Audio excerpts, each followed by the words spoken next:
Olá, tudo bem? De volta aqui nos estúdios da Play Hits, no programa Mercado Business. Hoje recebendo mais um convidado aqui para bater um papo com a gente. Hoje o advogado Dr. Delmiro Campos, que é coordenador institucional da ABRADEP, Academia Brasileira de Direito Eleitoral e Político, e presidente da Comissão Especial de Estudos da Reforma Política do Conselho Federal da OAB. Doutor Delmiro, prazer recebê-lo aqui com a gente na Play Hits e, mais uma vez, que privilégio ter o senhor aqui para a gente bater um papo sobre esse universo do direito, da política e também o senhor contar as novidades do mercado. André, para mim é um prazer enorme estar aqui na Hits FM, no Play Hits, esse projeto inovador, que torço que seja um grande sucesso, porque apresentamos aí uma oportunidade de maior interação com o nosso ouvinte, telespectador, e é um prazer enorme estar aqui com vocês e espero contribuir nessa manhã. Sem dúvida. Um trio pernambucano vai comandar a Procuradoria do Superior Tribunal de Justiça Desportiva, órgão criado pela Confederação Brasileira de Surf. Como será a sua e como procurador deste órgão? André, todos os esportes brasileiros possuem o dever de respeito ao Código Brasileiro da Justiça Desportiva, certo? Que orienta, regulamenta e leciona que todas as confederações ou federações devem instruir um tribunal de justiça desportivo que tem por finalidade e princípio, antes de qualquer coisa, dar mais segurança jurídica às competições. Nós temos como tribunal desportivo mais famoso sempre o futebol, porque nós, por força das mídias, por força dos campeonatos brasileiros de Série A, B, C, D, Copa do Brasil, Sul-Americana, Libertadores, nós temos maior repercussão das matérias que o tribunal trata, né? Por exemplo, o Superior Tribunal de Justiça Desportiva do Futebol, ontem expurgou um dos jogadores envolvidos nesses esquemas de manipulação de futebol, suspendeu um outro jogador e assim sucessivamente eles ganham mídia por força disso e a sociedade conhece mais. Mas nós temos o Superior Tribunal de Justiça do handebol, do voleibol, do basquetebol e, para nossa grata surpresa, a Confederação Brasileira de Surf, né, refletindo, possui hoje os últimos campeões mundiais da competição, os últimos campeões olímpicos da competição e alguns estudos realizados demonstrando que o surf, ele é uma competição que no Brasil ele possui o tamanho do vôlei, só perdendo para o futebol, entendeu por bem constituir o seu Superior Tribunal de Justiça Desportivo, composto lá por 9 auditores, e, como todo tribunal, há de haver a sua promotoria, o seu órgão assistencial de acusação. Eu tive a bênção e satisfação e o prazer enorme de ter sido convidado para ser o procurador-geral do STJD do Surf e convidei 2 colegas que são meus amigos, que estão comigo no escritório, que é a Manuela Cruz, como procuradora adjunta, e o Jailson Barbosa como procurador para atuação nas comissões. E então o que eu posso lhe dizer, André, é que é um trabalho honorífico. Toda a justiça desportiva brasileira não possui salário ou qualquer tipo de remuneração, mas possui a oportunidade de cada um, ao seu modo e ao seu tempo, contribuir com a segurança jurídica de todos os desportos, né? Em linhas gerais é isso. Que coisa boa.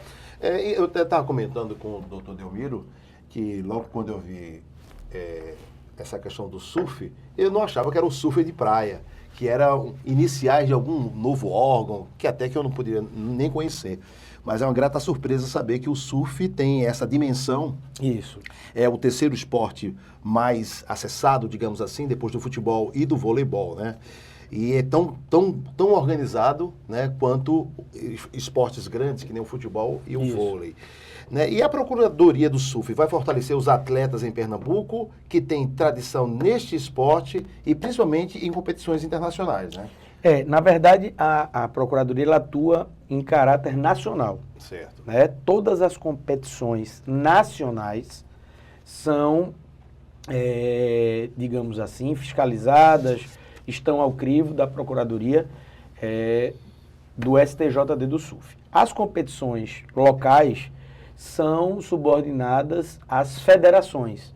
Então, Pernambuco, quando tiver, como teve recentemente em Maracaípe, um evento de caráter nacional, estará subordinado ao STJD do SUF.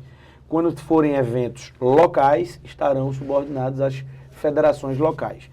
O que a gente entende, André, é que com uma procuradoria atuante e com um STJD pujante, nós conseguimos emprestar mais credibilidade às competições.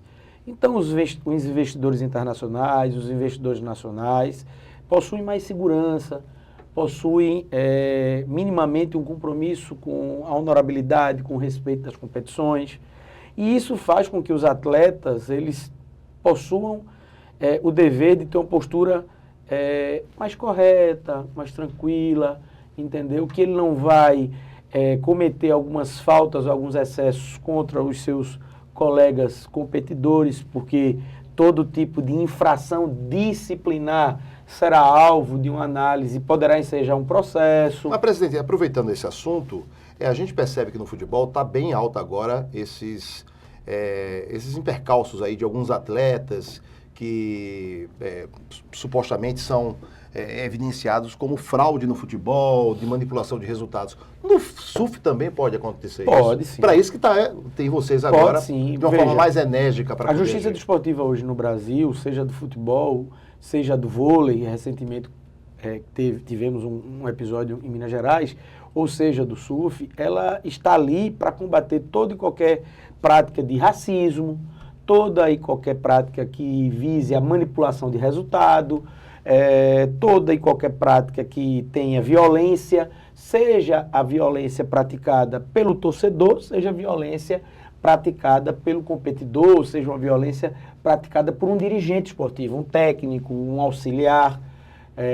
Então, a justiça desportiva ela serve para aquilo ali, para poder analisar os fatos que possam desabonar o desporto. Porque a gente fica muito na mídia essa questão no futebol do racismo, por exemplo, né? Talvez por ser um esporte, não dizendo que os outros não sejam de conhecimento mundial, mas será que no SUF, pela sua experiência grande, né, em todas as áreas, o senhor já procurou saber ou soube se teve algum caso também de racismo, digamos assim, no SUF? Porque documentado, agora documentado, eu não tenho conhecimento e torço para que a gente não venha ter. Mas eu não tenho dúvida, André, apesar das pessoas entenderem que os pardos e negros eles possuem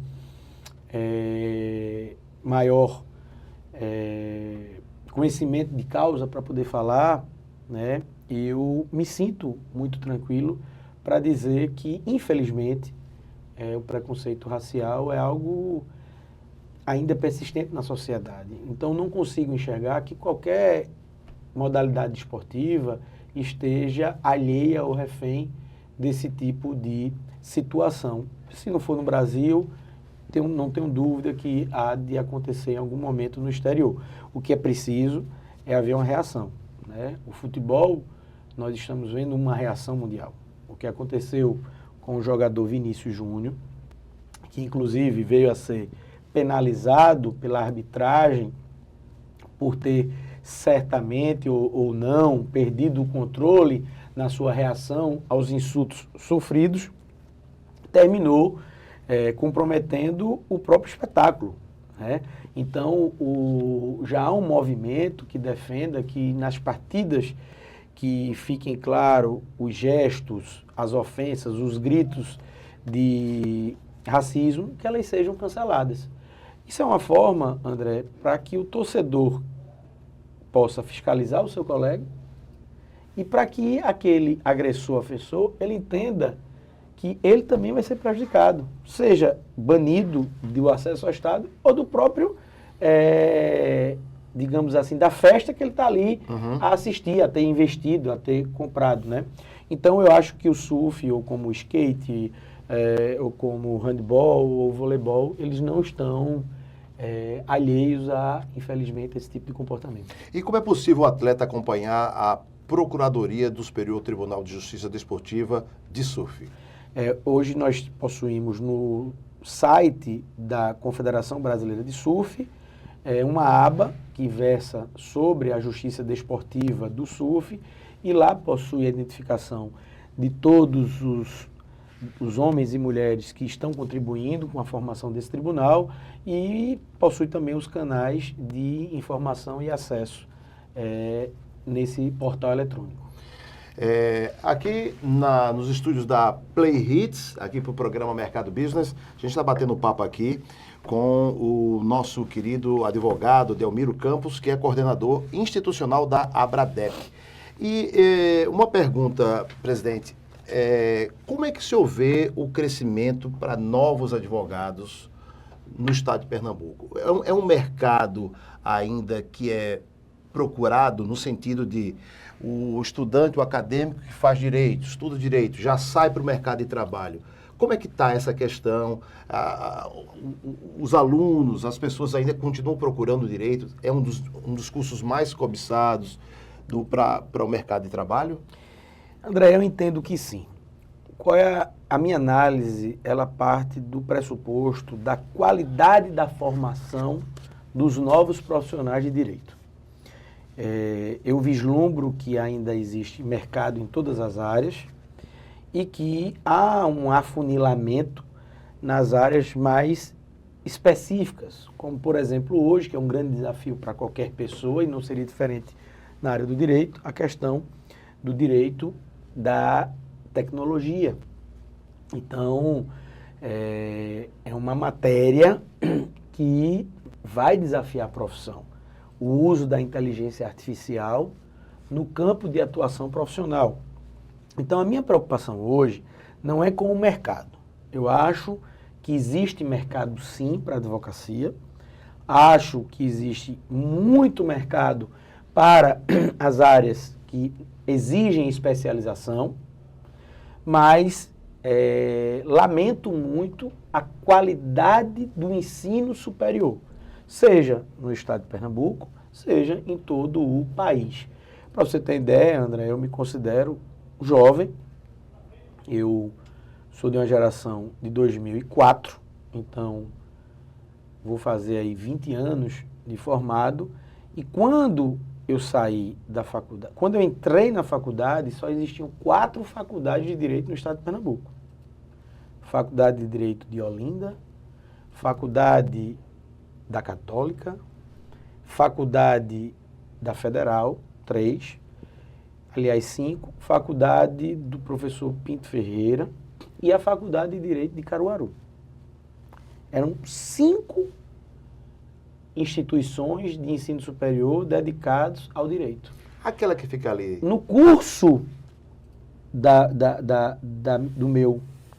do ensino superior, foram criados mais de 35 faculdades.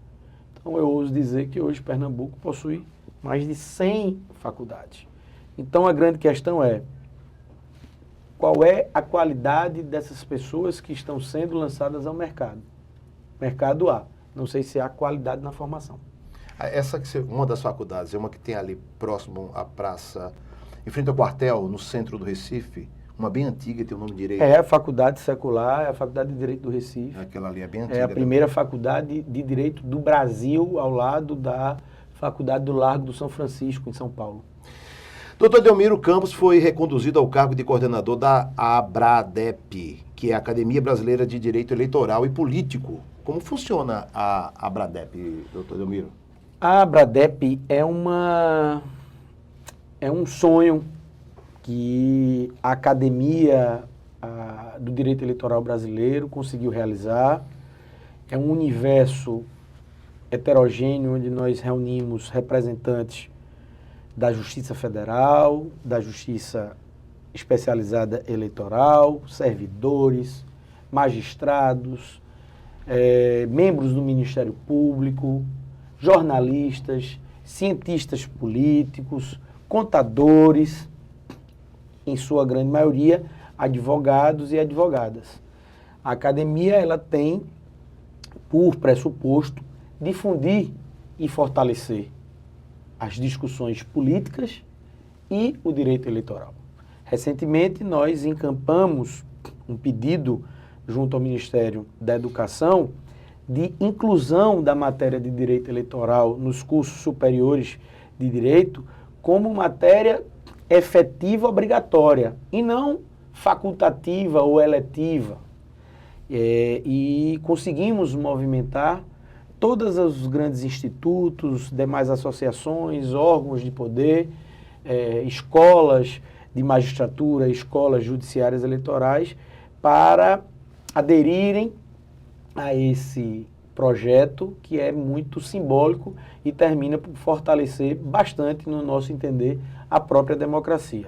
A academia possui editora própria, livros disponíveis em seu portal sem qualquer custo, possui um corpo de representantes em todos os estados do Brasil, é a única academia que possui filiados de todos os estados da federação e possui hoje uma série de convênios, sempre nesse sentido de difundir e capacitar na área do direito político e eleitoral. O senhor defende uma maior discussão interna em torno das pautas que pendem a maior inclusão e os interesses das mulheres LGBTQIA+, e dos negros e negras. Como está essa sua defesa, doutor? André, é uma pauta delicada. Eu costumo dizer que, apesar de ter irmãs, de ter uma mãe muito próxima e sempre ter tido diletas amigas e colegas, a defesa da pauta feminina ela nasceu quando, juntamente com a minha filha, há 11 anos. Então você pode até dizer, só lembrou da pauta quando o calo apertou. Não, pode ser que sim, eu não tenho nenhum problema em assumir isso. E nós observamos que a mulher como um todo, em todas as profissões, em todos os lados, quando ela é desafiada a apresentar os seus esforços e mérito, ela alcança o sucesso. E isso você pode observar nos concursos públicos, onde a mulher já é maioria nos percentuais de aprovação. Entretanto, nos espaços de relevância ou de poder, ou de deliberações, ou de oportunidades de exercício de cargos mais relevantes, as mulheres são grande minoria. E isso é fruto de uma cultura machista estrutural. Muitas vezes, André, eu, você, nós que somos homens, cometemos atos em detrimento das mulheres sem que a gente possa perceber, sem que a gente faça de forma deliberada. E, veja só, eu não vejo a grade dos entrevistados e entrevistadas, mas se você fizer uma análise de todos os entrevistados e entrevistadas da sua vida, Sim. você vai se deparar com um universo masculino maior. Sim. E isso não é algo deliberado. Não é algo que você acorda e diz, hoje eu vou entrevistar um homem. É algo que já está enraizado em nossa cultura. Então, é preciso que a gente, como a Play Hits, como a Hits FM, como membro da coordenação institucional da Bradep, como jornalista, possamos incrementar essa pauta e conscientizar da importância de enaltecermos e colocarmos mulheres mais à vista. Na medida que a gente fizer isso, a gente vai tentando buscar um equilíbrio maior. Então, hoje nós defendemos a paridade na composição de mesas acadêmicas, a paridade na formação de eleições, a gente conscientiza da necessidade de nós termos espaços ocupados por mulheres.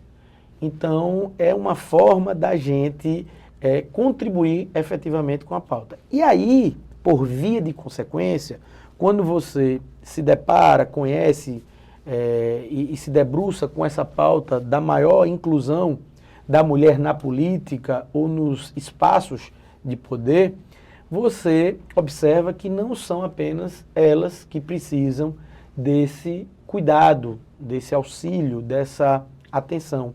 E aí, quando você se depara com a pauta racial, você vê ainda muita discriminação, tanto para a mulher negra e parda, como para o homem negro e pardo. Por isso que é simbólico termos negros e negras como ministros de Estado, como integrantes do Supremo Tribunal Federal ou do Superior Tribunal de Justiça, porque isso faz com que a sociedade entenda ser algo normal e não atípico ou estranho. Então, a nossa tarefa é tentar conscientizar de que nós precisamos cumprir essa pauta, até mesmo como um pagamento à pauta racial por tudo que nós, brancos, fizemos ao longo da construção do nosso país. E aí, como eu estou lhe dizendo, uma pauta vai puxando a outra, uma pauta vai puxando a outra, e aí você, quando entra no universo LGBTQIA+, e todo o alfabeto que eles entendam como necessário para demonstrar visibilidade, nós vemos um preconceito ainda maior. Veja que nós estamos falando num grau de escala. Mulher, negro e agora as chamadas minorias. Então, Pernambuco possui hoje, conhecida, apenas uma advogada transexual, que é a Robinho C., que foi codeputada e que é negra. Temos recente também o conhecimento da vice-diretora da Faculdade de Direito do Recife, que é minha amiga, que é a Antonella Galindo. Então, assim, veja que no universo de mais de 40 mil advogados, nós só temos conhecidas 2 pessoas, né? Quantas outras tantas pessoas precisam ser respeitadas e apoiadas para que tomem coragem para exercer, seja a sua profissão, seja como pessoa, com dignidade, a sua opção. Então, o nosso compromisso é jamais relativizar e sim combater qualquer ato de discriminação ou de criminalização. Como é que o senhor vê esse início do governo Lula? Eu vejo como algo bem interessante, porque é um governo que prometeu uma ruptura com os projetos econômicos, fiscais do governo Bolsonaro. É um governo que chegou para atender toda a parcela da sociedade que o elegeu, contemplou uma plataforma política pluripartidária, apresentou um crescimento do Ministério com nomes de todas as correntes e frentes. Nós temos hoje representação indígena, representação negra, representação da pauta LGBT, representação da mulher, mas é um governo, André, que já está começando a sofrer os desgastes naturais de uma máquina emperrada ou repleta de burocracias, cuja a governança não consegue acelerar na medida daquilo que sempre promete. Eu acho que são obstáculos inerentes a qualquer gestão, seja de direita ou de esquerda. Então, eu acho que ainda estamos num momento de acomodação. O Brasil, ele saiu de um momento que não tinha um protagonismo internacional, não tinha, e hoje ele vem tendo um protagonismo internacional, ainda que também com alguns deslizes de apresentação, de postura, mas hoje o Brasil volta a ser ouvido nas grandes discussões internacionais, que a gente sabe que tem repercussão direta na nossa economia. Então, eu vejo ainda um olhar com muita cautela. Quando o senhor fala desses deslizes, né? Um deles pode se dar, por exemplo, essa chegada do presidente da Venezuela, Nicolás Maduro, e a forma com que o presidente Lula se coloca ao lado do presidente Nicolás Maduro, inclusive criticando os Estados Unidos por sanções bem radicais à Venezuela. Isso seria uma incoerência? Não, André.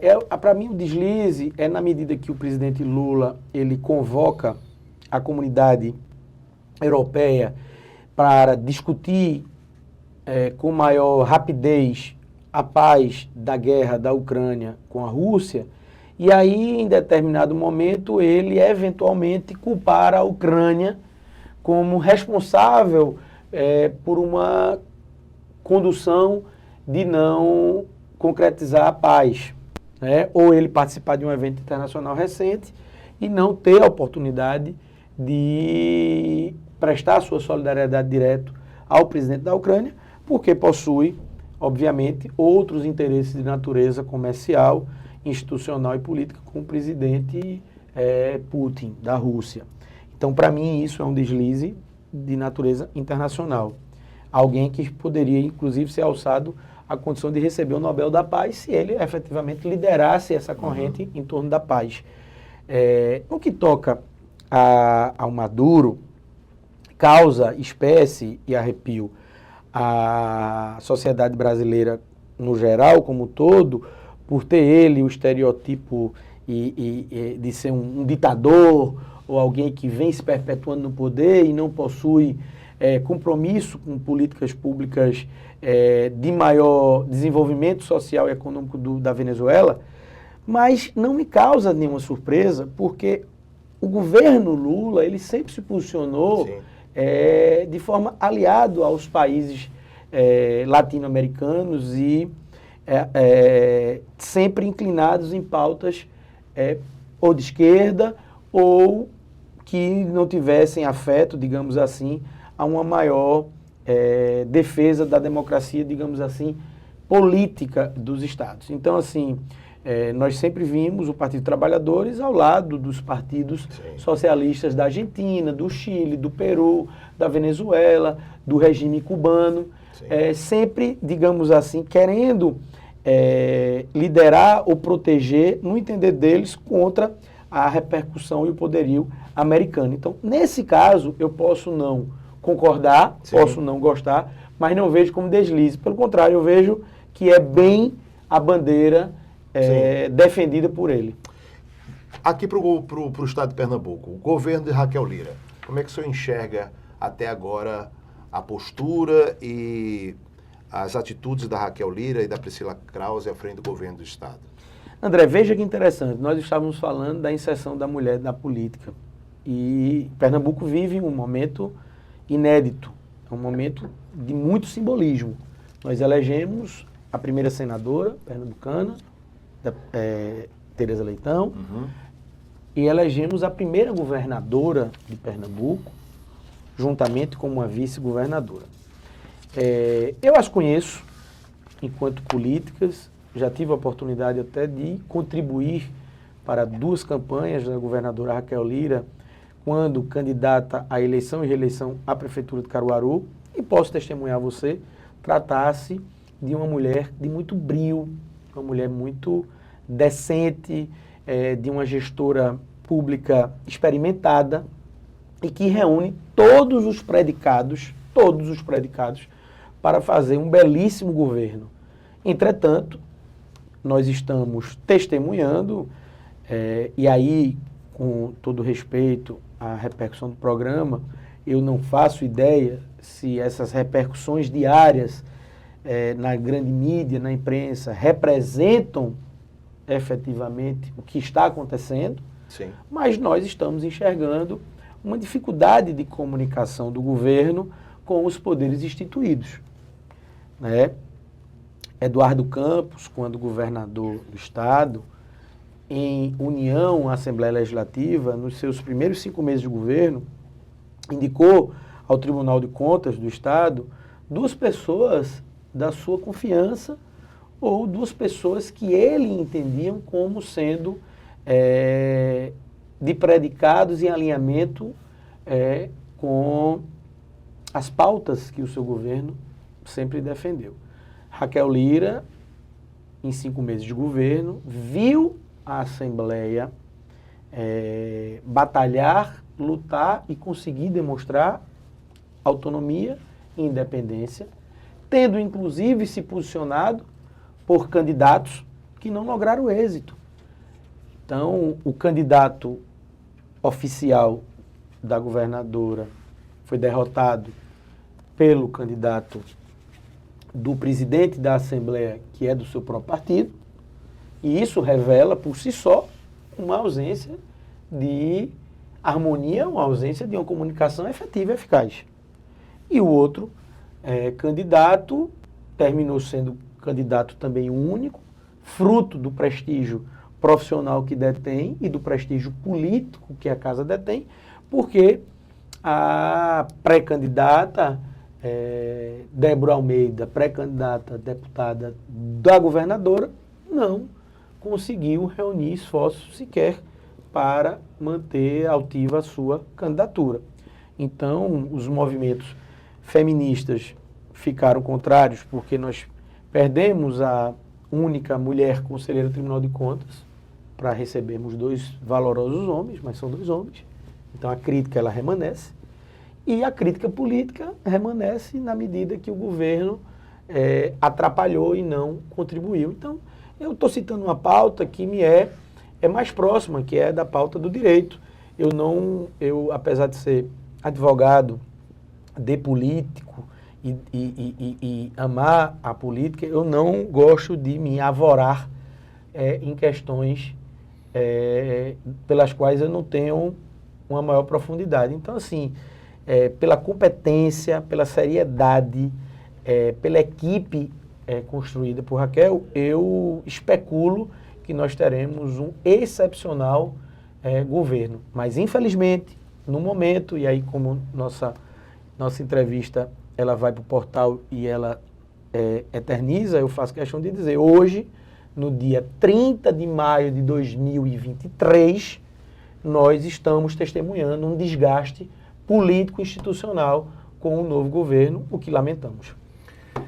Aqui, batendo papo com a gente, pela Play Hits, no programa Mercado Business, recebemos aqui o presidente da Comissão Especial de Estudos da Reforma Política do Conselho Federal, da OAB também, né? O nosso querido Dr. Delmiro Campos. Dr. Delmiro, muito obrigado por sua presença aqui conosco. Suas considerações finais. André, para mim é sempre um prazer estar aqui com vocês. Me coloco à disposição para indicar mulheres, para indicar representantes negros e pardos das nossas pautas. Vamos convidar suas adjuntas lá da SUF, né? Nós podemos contribuir com essa pauta. E eu fico muito feliz de ter oportunidade de voz, de ter oportunidade de estar aqui com você. Quando você lê assim o currículo, às vezes eu também perco o fôlego, mas são as dedicações que eu faço e as pessoas muitas vezes não entendem, são por essas dedicações que eu vejo com maior facilidade a minha própria capacitação. Sim. Porque na medida que eu preciso estar aqui falando com você, sim, exige de mim estudo, muita parcimônia, amadurecimento. Então, fico feliz de estar aqui com você e à disposição de todos da HITS, do Portal HITS, da Play HITS. É um prazer. Parabéns a você, parabéns a Júnior, parabéns a todos os envolvidos nesse projeto. Nada mais merecedor do que o senhor à frente agora aí, também desses novos desafios. Está devendo uma entrevista lá na rádio, hein? É verdade, é verdade. Está devendo uma entrevista lá na FM, mas vai voltar. Na próxima eu vou madrugar. Eu vou chegar ainda mais cedo. Tá certo, então. Obrigado você que ficou conosco até agora aqui pela Play Hits e a gente se encontra em breve com mais uma entrevista.